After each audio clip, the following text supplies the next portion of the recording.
We are the one, the light in the dark. One heart, one world, one spark. We are the one, together we rise. One dream, one voice, one sky.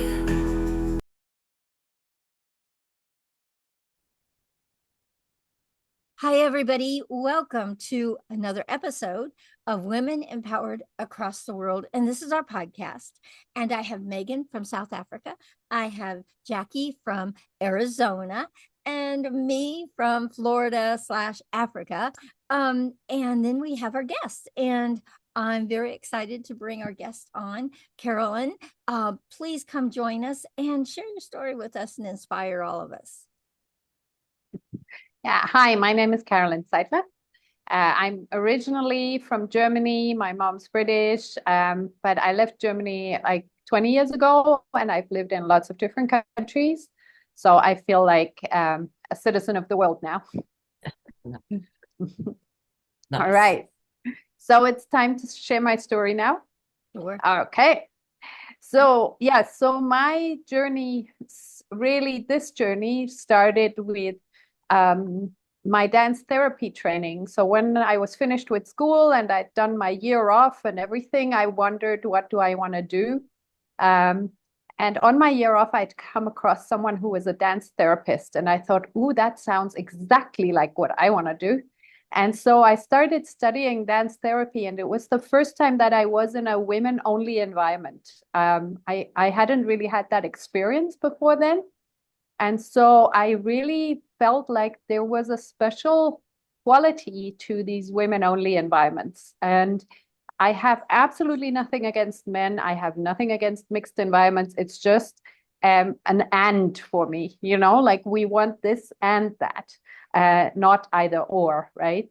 But I love to be in these women-only environments sometimes because they bring out a different side in us and they allow us to discuss different topics in different ways.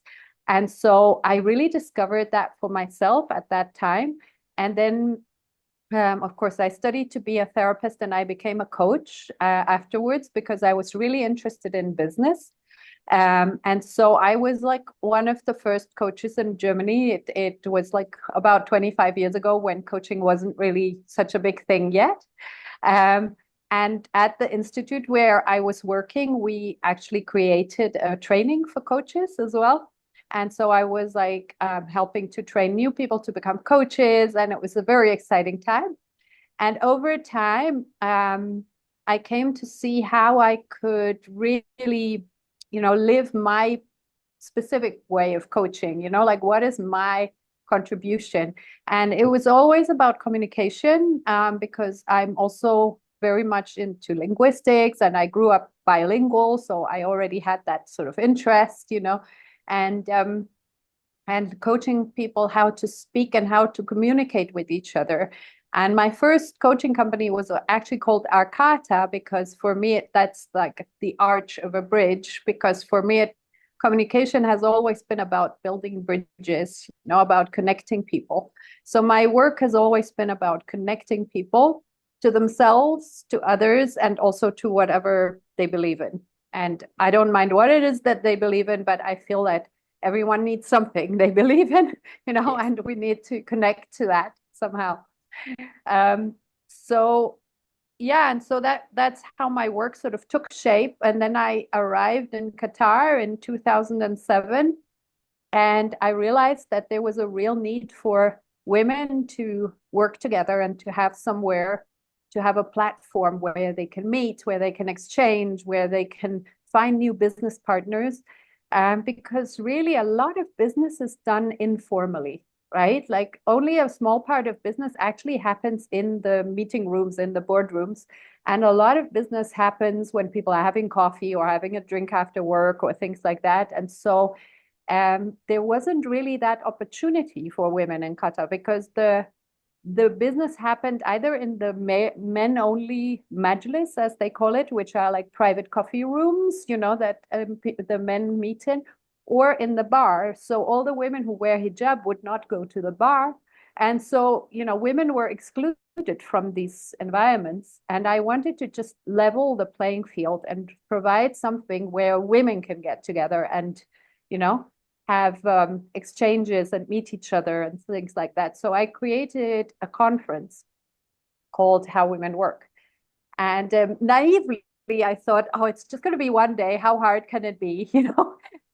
1,500 hours later, I was like, oh, that's how hard it can be to organize a conference, yes. Especially when you're doing it the first time and you have like no idea what you're doing. You have to learn everything. So yeah, it was quite surprising to me that it was so difficult. But it was also like a steep learning curve and very inspiring to see, what you can do. And so many people volunteered to help because they all loved the idea. So I was really, really grateful because obviously I could have never done it on my own, but I always had like volunteers and sponsors and people who wanted to support me in this. And so it became like a regular thing. We did the conference annually for 8 years. And we had in between the conference, we started doing other events because people started saying, well, once a year conference is great, but we want more, we want to meet more often. So we started doing other events. And at the peak of How Women Work, it was like the conference had 300 participants over 2 days. And we had like a lot of breakout sessions because I really wanted it to be interactive. I really wanted the women to talk to each other. Because I feel like we all go to conferences with the idea of networking, but the reality of networking is often not so easy. It's often not so easy to just walk up to someone in a coffee break and start talking. But if you've done work in a small group already and you've already talked to each other, then walking up to someone in the coffee break becomes much easier, right? Then you can just approach them and say, hey, we were in that group together. I really wanted to know more about what you were doing or something like that. So that made it easier for people to talk to each other. And also I had the secret agenda of bringing putting down the barriers between the different people, because in Qatar, it's very, very multicultural. Right? There is like, not a lot of people know this, but 88% of the population of Qatar at the time when I lived there, at least, was expatriates and only 12% locals. So you have like people from all over the world coming together. And at our conferences, we always had like 45 or 50 different nationalities in the room together. And it was just super inspiring, but of course also a bit challenging at times because different cultures have different expectations and different ways to express themselves and different ideas about what is right and what is wrong and so on. So, and what I noticed was that when the women came in, we did allow men, by the way, to participate, but it was usually like 98% women and 2% men. So when the women came in, they would sit like all the abayas over there, all the blonde women over there, all the Asian women over there. It was really like they would segregate themselves into zones, And so the first thing I would do was get up on stage and say, we have a rule here, no more than 2 abayas or 2 blonde heads at any table. Everyone get up and mix, you have to like mix. And so they got to know each other. And one of the feedbacks we got the most was, we didn't know that they were so much like us. And, the we and the they was completely interchangeable from all the different groups, right? Because we talked about fears, we talked about dreams, we talked about what we wanted to do with our business, our aspirations. And on that level, we are all the same. We're not that different, right? It's like very small differences, but most of it is really the same. So that was a really nice way of sort of getting people to see each other differently and see different perspectives on each other. So yeah, when I left Qatar, I sold How Women Work and wanted it to continue, obviously, without me. And also while I was there was another woman, her name is Christina Zini, also a great, amazing woman. And she did the Qatar Professional Women's Network. She started it at about the same time as I started How Women Work. And it was a networking group. And later we created a mentoring ring and we did that together. We worked together. and created like a mentoring ring for women where every year we had like 6 to 8 pairs of, more experienced businesswomen and a less experienced woman together going through the year as mentor and mentee. And that was another great experience in Qatar. Yeah, and um, then I was quite burnt out after that. I have to say, it was like the most amazing thing that I've done in my life, and I'm still really happy that I did it. But it was also really, really a lot, and some private things happened at the same time. And so when I could hold it, as long as my private life was in balance and okay, but as soon as some things happened in my private life as well, I just fell apart. Like I just couldn't hold it all anymore. It was just becoming too much. Even though, as I said, I always had a lot of support. It was really like, I always want to mention that because I'm so grateful for all the support that I had during those years. But then, yeah, I had some years where I just sort of lay low and just recovered a little bit and focused more on that. But then I really wanted to come out again and do something. So I created this, slowly it formed in my mind this new project of just telling the stories of women in Africa who are doing amazing things, because there are so many women in Africa that are doing really, really amazing things for their community. And not many people know about it. And the picture that the most of the global north has of Africa is very distorted. And people see it as Africa, as one, like as if it was one country, where it's so many different cultures and so many different countries and languages and everything. And I thought, if I could make like a series of documentaries about women in Africa from different African countries, who are doing like social impact initiatives, we could remedy some of that, right? We could show more about what African women are really like and what they do and the things that are happening in Africa. And so I created this project called Women Who Impact. And I thought it was going to be like, I was just going to plan all of this, and I was going to go on this journey with my motorbike, and I was going to go from one initiative to another and do all the filming, and it was just going to work out, and within like 1 year I was going to be finished with it. It didn't work out like that. Reality sort of said, oh no, I have a different idea about this. So yeah, it's now been 2 years that I've been actually trying to do this. Before that, there were 3 years of sort of getting into gear with it, trying to get it organized. And then since 2 years, I've been in Africa and trying to do this. And so many obstacles have come up in terms of raising the money, in terms of my personal development, my personal needs, and things that just happen unexpectedly, where I couldn't just go through this project like straight. So we have filmed 3 episodes and we have edited 1 episode so far. We want to have 8 episodes altogether. So it's going to be a while still. But, we have started, and we've identified some more other women to with their projects that we can film in the future, and where we already have contact and agreement that they want to be part of it. But yeah, I'm currently dealing with the obstacles, with my personal obstacles and with the life obstacles, like where do you get the funding for something like that? Do I need to register a company? Do I actually want to be traveling at this stage of in my life, or do I want to be settled somewhere?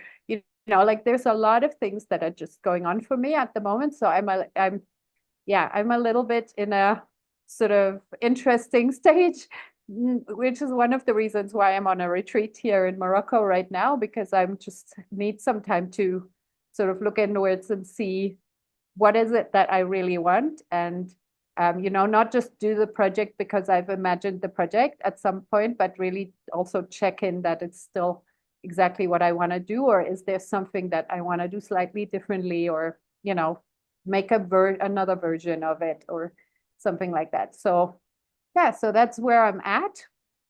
And I've been lucky enough to be in Zanzibar for the last year.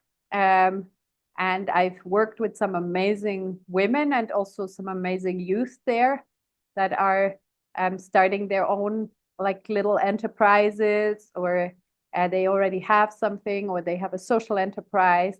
And so I've got some, yeah, I've done some very I've been really inspired, and I've learned a lot also from these people and from what they're doing. And I've been able to share a little bit of the things that I've learned along the way of, building these different businesses and helping other people through my coaching, building their businesses and yeah, things like that. So, Oh, beautiful. Absolutely beautiful. I love I love what you're doing because it's your passion. It's something that comes from your heart, and you yeah. can tell when you speak about it. I love that. Thank you. Thank you for sharing your story with us. And I know it's going to inspire many. Guys, do you have any questions for Carolyn? So Carolyn, I just want to share with you that I'm a videographer, and my goal was to go to Africa and go to where a lot of my students are and do a documentary about the golden hearts of Africa, because over here in the US we've been fed a lot of propaganda about Africa, and I Yeah. want people to actually really get that we have amazing people in Africa that go out of their way to make a difference for others, that have hardly anything and are still working with communities and Yeah. and making big impacts in Yeah. their countries. And so we have something in common, which is very interesting. Yeah, like I actually hired a film team because I wanted also to have an African film team on the project, so that it's not only my perspective, but I have this African perspective as well. Wonderful. Yeah, I was actually going in that direction, and then I got sick. I got COVID, Oh, couldn't go. So, yeah. anyway, anybody else have a question for Carolyn? Yeah. Yes. Okay, Go ahead, Jackie, go ahead. It's amazing. I had thought that's who you were. I was thinking, isn't this the one that does the duck? I'm sure that she's, yeah. Anyhow, I'm really in such awe because the thread of exactly what you're doing is exactly what we want to do. I can speak for the entire group. I'm sure in that establishing of commonalities first in the world before, and then to listen to our differences and to make judgments based by that. Hopefully, no judgment, but um, your documentary, well, makes so much sense of the divine feminine consciousness of that Carol and several of us are working to do, because there are so many women that are, at least 4 of them in that group, that are doing documentaries in a variety of ways. So somehow, maybe it's not up to us, Carol, to figure it out totally, but somehow this all will fit together to be able to bring society closer together through the women listening and sharing. So my question, didn't have one. The question is, what do you see next? What do you see next? What I see next, for me personally, what I see next is like figuring out how to do this sustainably, right? So, because so far I've been paying most of it out of my own pocket, and I have some support from friends and family, of course, but this is not really sustainable. And I'm always teaching people how to do social enterprise and how to create income streams, So I thought I should like take my own medicine and do this more sustainably. So that's where my project, and for me, that's the next step.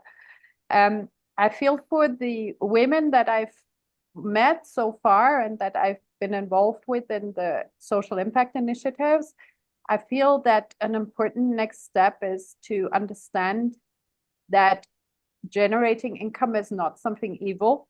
You know, that generating income can be something really healthy and wholesome and even sacred to some to some extent, to really feed those beautiful initiatives. Because like in my own case, with their cases, it's the same. The more money we make, the more impact we can have in the world. And as long as you don't lose that mindset of impact first, there is no harm in making money, and making money is not opposed to having impact, even though our world tells us that in a lot of sort of subliminal messaging. Our world tells us you have to decide whether you want to make money or you want to do good, but it's not true. It's not necessary to make the decision between the two. You can do it both, and I'm trying to do that myself, and I'm trying to help other people to do that as well.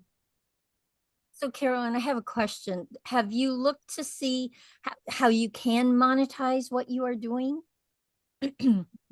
Yes, of course. I already, so far it's like I'm doing my coaching over here, and the culture work over there, and the work with the women here. So it's a little bit disjointed, but I feel by bringing it all together, I could really, do this. And I think the link between all of it is storytelling, because coaching is a lot about storytelling as well. Like, what stories do I tell myself about myself? What stories do I tell the world about myself, and so on. This is all part of what we do in a coaching session, right? Especially my coaching sessions, they're really about the inner work of the leader. Like, what is going on inside of you when you're a leader? Because I feel like 80% of what we need to grow into being good leaders is doing inner work, right? And so that's what I'm doing. So their storytelling is really like the link between all of this. So this is what I'm just trying to figure out, is how can I create that link, to make it all come together. But I feel that storytelling is the key to that.